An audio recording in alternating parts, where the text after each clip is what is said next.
Hello, I'm Edward Tarte. This is the 21st in my series of weekly religion videos for friendlyatheist.com.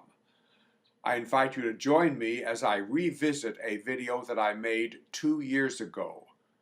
So it's old, but in my opinion it's still good and it fits in with recent videos in this series. Compared with my other religion videos, it is unusual in the location and in what I do in the video. Although I am generally considered to be a polite atheist, a Catholic priest and a Catholic lady told me that I was disrespectful in this video. Other commenters said, however, as I say, that religion deserves not to be respected. Here is the video. This is a tale of two pastors.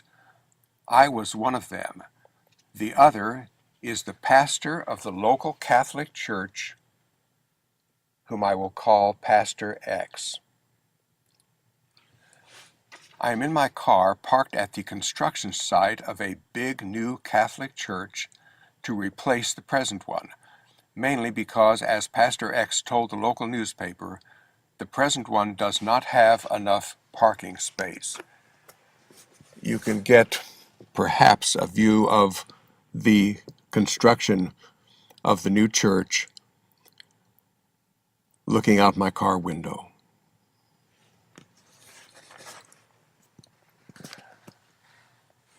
About 50 years ago, Pastor X and I were fellow seminarians. He and I ate all our meals in the same dining hall.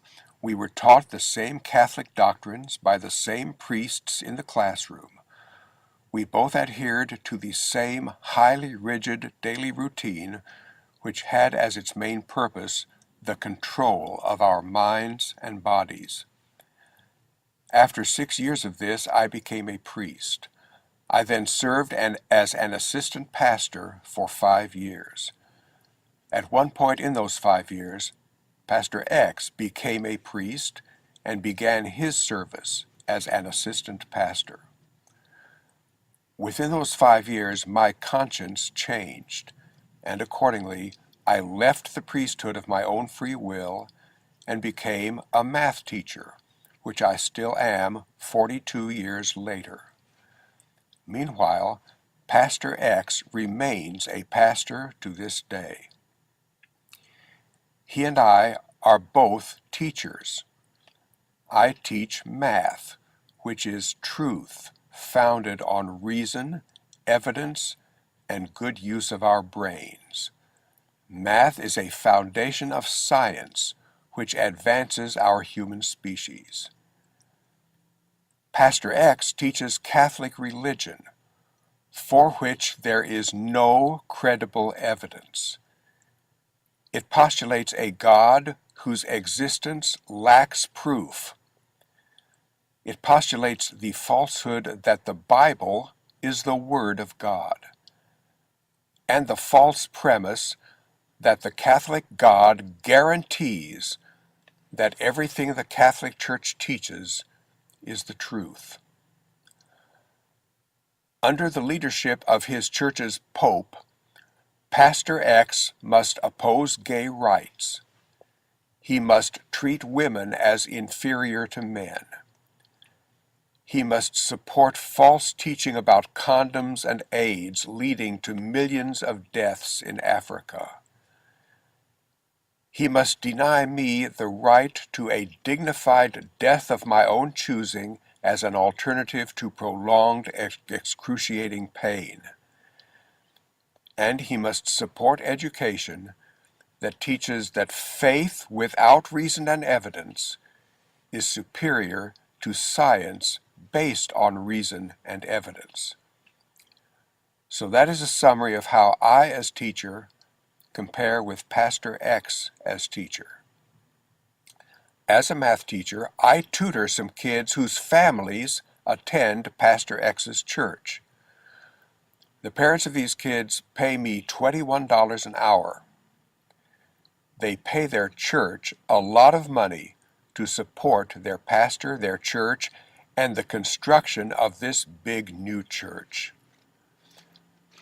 The money they pay me is money well spent, a bargain. Not so the money they pay to their church. Now, what is the main thing that Pastor X and I do? Well, the main thing I do is teach math. The main thing he does is to perform the Catholic Church's worship ritual, the Mass. At the high point of the Mass, by Catholic Church teaching, he, using his magical priestly power, transforms bread wafers into the body of Jesus.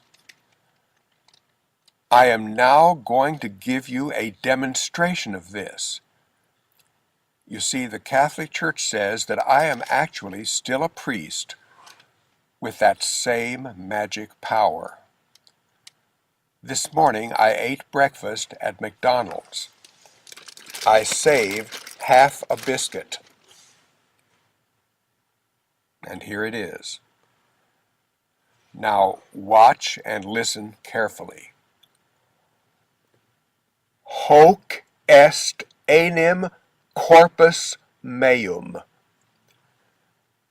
Translated from the Latin, this is my body. Reportedly words that Jesus said at the Last Supper.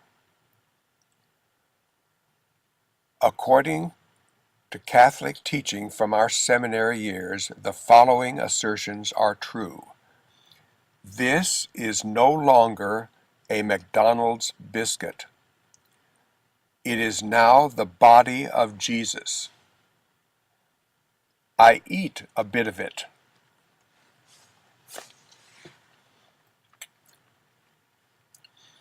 I have just eaten the body of Jesus. What is left over is the body of Jesus. I have just committed a mortal sin. For this unrepentant act, I will go to hell, where Jesus and his Father will have my soul and body severely tortured forever. Meanwhile, presumably, Pastor X will go to heaven, where he will enjoy eternal bliss. This concludes my tale of two pastors. To all of you, thank you for watching this video.